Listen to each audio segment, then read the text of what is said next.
today we have our guest.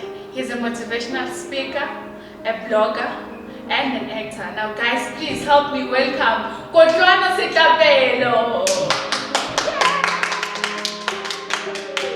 Welcome to the show, Katie. Thank you very much. It is so funny because this is my first time I actually say your name and you say it like food, because I always call you Katie. Oh, you did a good job. You did a good job. Yes, and I feel like a Tswana woman now.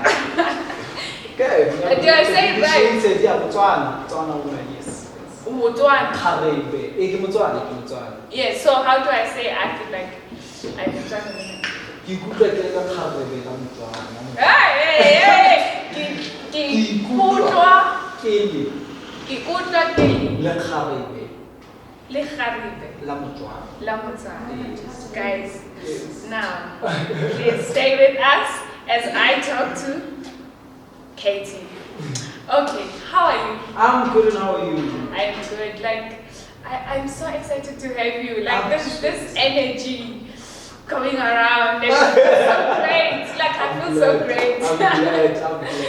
Okay, let me just focus. Focus. Okay, you have a white card on your hand. Yes. So basically with this card, this is your pure stage. Okay. This is a space where you were happy, you were pure, and you didn't expect what happened to you to actually happen. Yeah. So please take us through. Normally it's in the childhood. Most of the people, it's in the childhood when they're still children and they haven't experienced a lot in life. So please take us through your upbringing, who you are. Okay, well, as Nokwethaba has said, I am Kutloano, which is my second name. And I was born in a village called Khanyesa in the northwest, the year 1999. And it was when my mother she was quite young, at the age of 17, even now, when my grandmother was working in Johannesburg, for a Jewish family. And that was a wonderful time in my life because, mom, they are very warm, they are very loving. So I'd like to say, that was one of the best times ever, when I was with my grandmother. My mother was not living so far from us. That for me was a great time. When we wake up in the morning, porridge is ready, then she goes to the kitchen. Yes, now. Like everything is just taken care of. Everything is just taken care of. So that for me was the happiest day of my life. And the family that my grandmother worked for was very, very, they accepted me as well as a family to them. So it was a nice time for me at that time. Okay, and your second name is Tudo. Tudo, yes. Tudo means help. Education. Huh? Yeah, to learn. Oh, Tuso means help. Yeah, Tuso. And then Tudo. Education. Guys, I'm getting my Setswana right. Please stay with us. I'm here with Katie. Don't go away. Grab your drink and come back.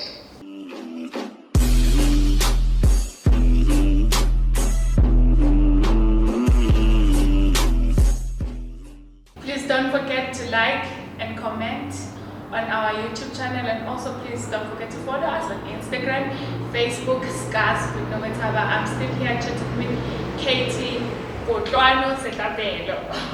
Okay, welcome back from the break. And now you're carrying a red card. Yes. And me knowing you, that you're a spiritual person, and you admire things. And that is color. I know when you look into your hand and like, okay, this is red color. And I know something clicks in your head because also you're creative.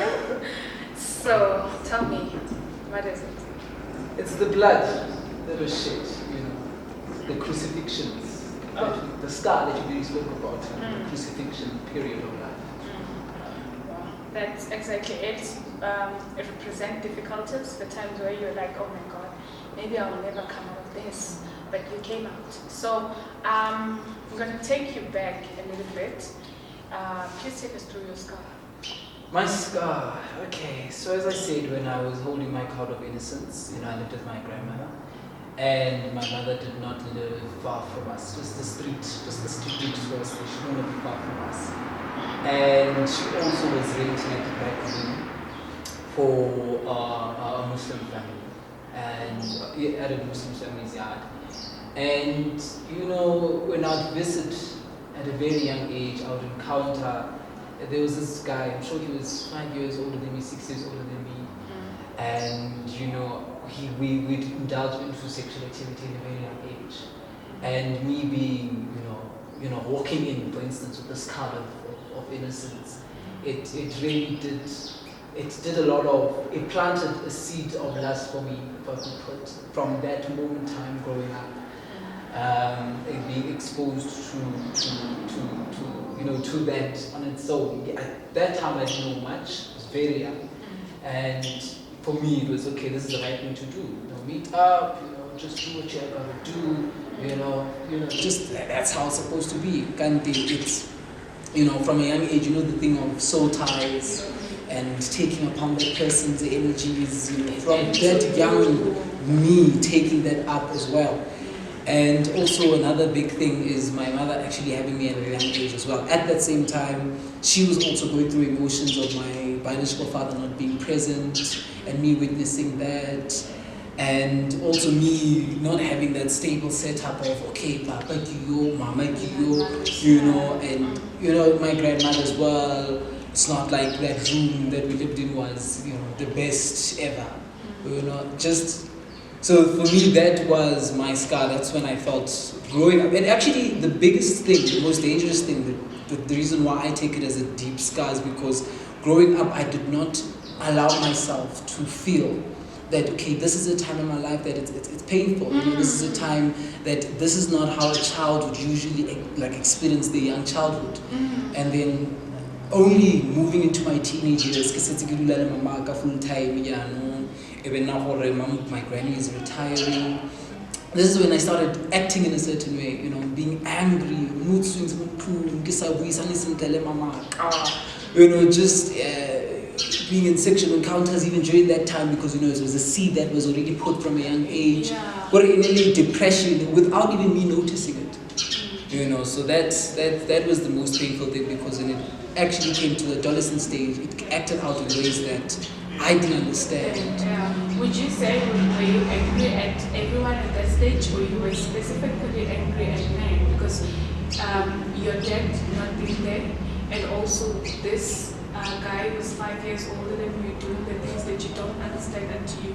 Were you personally angry at men? No, you were angry at everyone. I was angry at myself. I was angry at my mother. I was angry at everyone, basically everyone. It was a lot of anger that was happening at that time, growing up, and it was anger from a very young age. So you can imagine as you grow with it, and also now experiencing life and realizing life is not as sweet as when you laid next to your grandmother. True. The warmth, life's happy. Turned out. Yeah. So, did your mother know about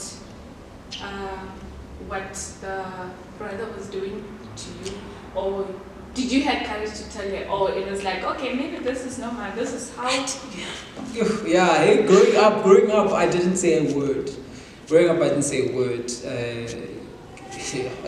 I felt like my mom did have her suspicions, but I didn't say a word. It was only recently, so 2 years back, when I actually sat by, my stepdad's head, but now he's my father. I accept him as my father. So my father and my mother, I once recently sat them down, and I told them about all these other things that I've experienced from a age. But growing up during that experience, out of the experience into adolescence and so forth, I had not said a word. So, looking at it in my angle, I see that maybe you're probably healing or healed from that because you were able to accept your stepdad, meaning that you were able to open space for men to be in your space. Yeah. And also that you're a motivational speaker now because you didn't say a word back then. It says a lot. Now, after this break, Katie will be taking us through his victories. Please stay tuned.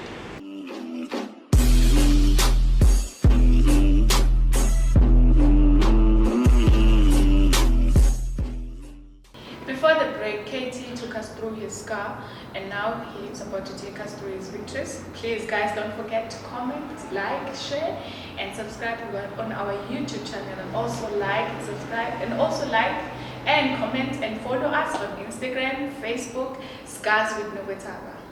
Katie, you are carrying a different card now. Okay. And that is blue. You want to guess or you want me to just get into it? You can get into it. You can get into it. So this represents victory. Okay.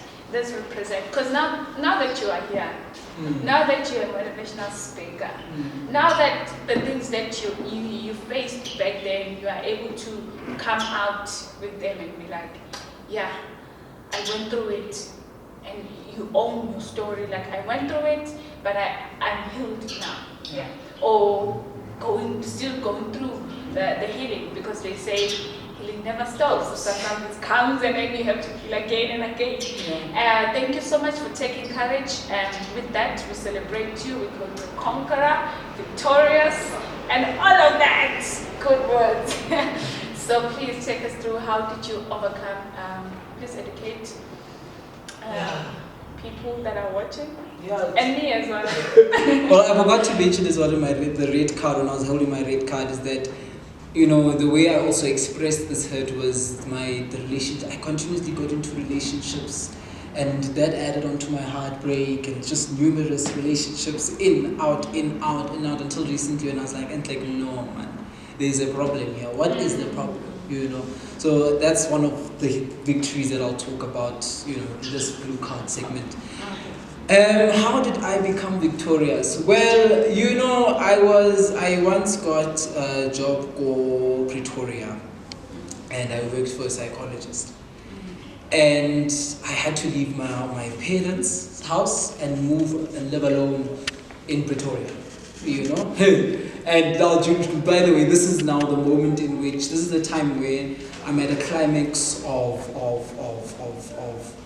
still dealing, or not even having to have dealt with what I had gone through and what I'm going through at that time. So now God had to take me and put me alone in a different city, you know, from my parents, and now this is me. Now this is when I was faced with myself on a very deeper level.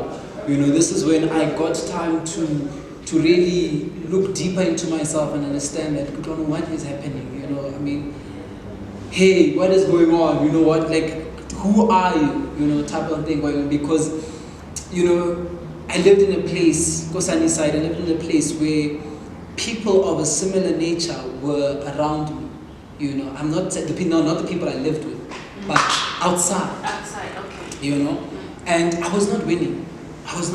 You know, I would get my salary, but then I just, you know, something was not right. My grade was just not stable. And it humbled me, first and foremost. That experience on its own humbled me, because when I came back to my parents' house, the first thing I actually did, I remember when I moved back in on the 1st of May last year, I first prayed, and I was like, you know what, God, whatever that, you know, whatever I've learned from what I've learned in my independence, my freedom, can it manifest in a way that I restore the peace. I restore peace, I restore understanding, which also is the meaning of my name, Kutloano. I restore understanding, because I left a very angry person. I left the room, the house would be tense. You know, it would be tense just because I'm angry. And I wouldn't say, why am I angry? Well, just because I'm angry, you know. Wake up, step back, are you here in my life, type of thing, when he was actually not a bad person at all. So my victory then from coming back from Pretoria was then now seeing that, hey, you know, in life you need to know yourself, you need to deal with yourself. And I started journaling. Because I remember at that time I was starting level 3 at Market Theatre. I moved in on the 1st of May, and then at the 4th of May, Market Theatre is like, oh yeah, by the way, level 3. I'm like, oh shit, I'm just still getting ready to move in. And then boom, I'm getting to class part-time. And I'm at a time where I'm here. But it was a blessing in disguise, because, you know, as an artist, it's a perfect time for you to be there. That, you know, you truly become an artist when you become creative about your brokenness, you know. And for me, during this level, it was I had an amazing teacher, Nondumiso Msimang.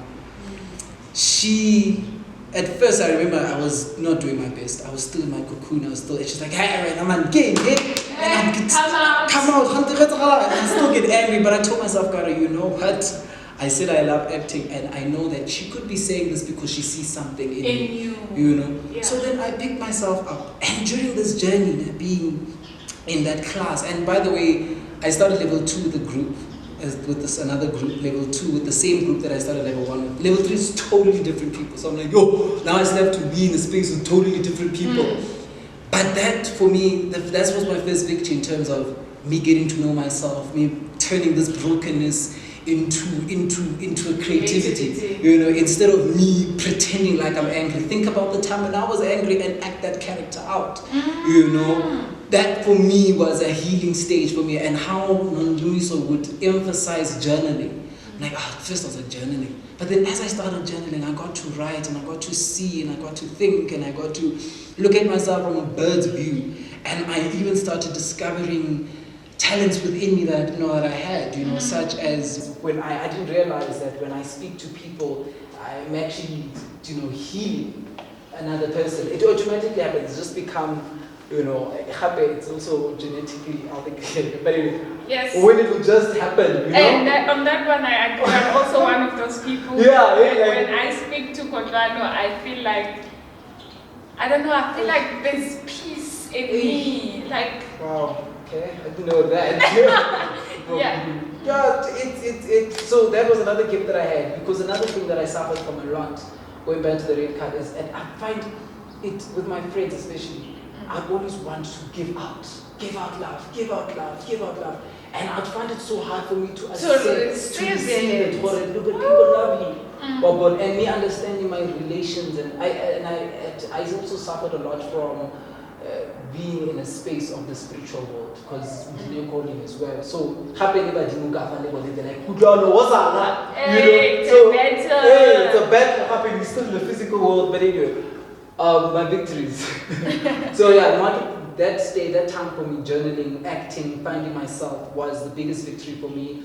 And I also made a little segment of an online thing on Facebook and on YouTube as well. It was just a short thing, morning show with Katie, where this for me was a platform for me to heal. I spoke about emotional healing. I spoke about friendships, how we bond their brokenness. I spoke about all of those things, and for me, that has made me a healing person right now. So yeah. Okay. Before we close this interview, because I know that when you speak words, I don't know, I can't even explain this. It's like you just but in yes, I don't know what is it in English, like speaking. Yeah, like it's like so like people who are going through probably maybe the same situation that you went through, or went through some traumatic experience in their life. What would you want to say to them?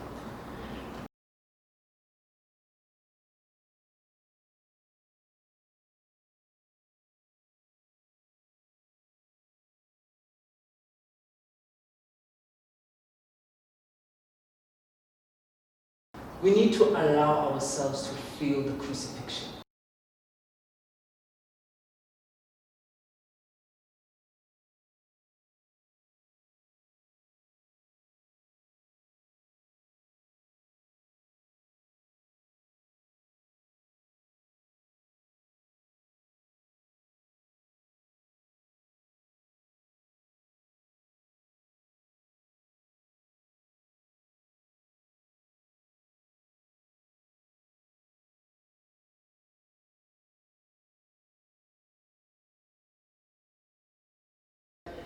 If we are going to be people of this world,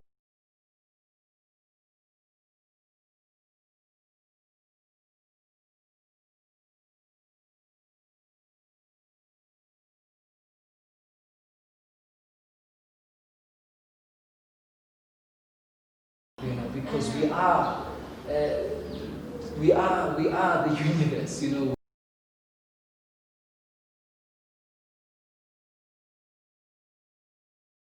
In his best level. You are God. That is it. We're not.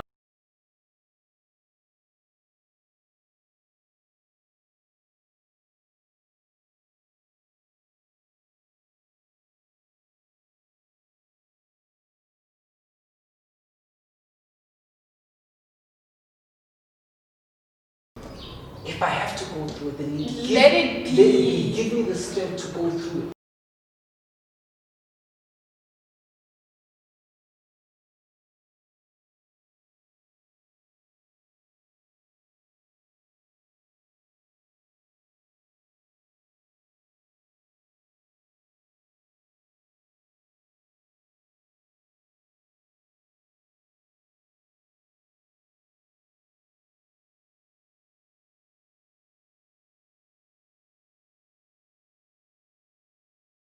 Sense and in a mental sense. Okay.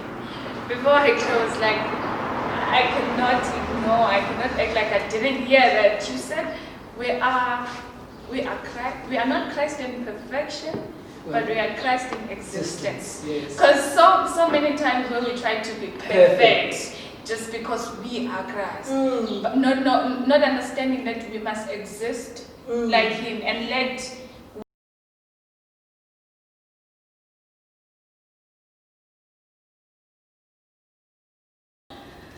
Yeah. Woo, guys. And the perfectionism must end. Because I've realized as a human being, especially when you're operating from the ego, we are so perfectionist. We want everything to be perfect at the same time. But if we realize that, hey, there is years and years that we have lived before, and there are years and years that we are yet to live, why do we have to be perfect about what is happening now? If it means we need to crumble now, crumble, roll on the floor, do what you have to do, just don't hurt another person, don't hurt yourself, and wake up from that. Wow, do you know that your age is a sellout? That kind of wisdom in a 1999 child. It's a sellout. Anyways, thank you so much for coming. Thank you for having me. Wow. Thank you so much. This was very informative and educative. Also, healing. Like it's.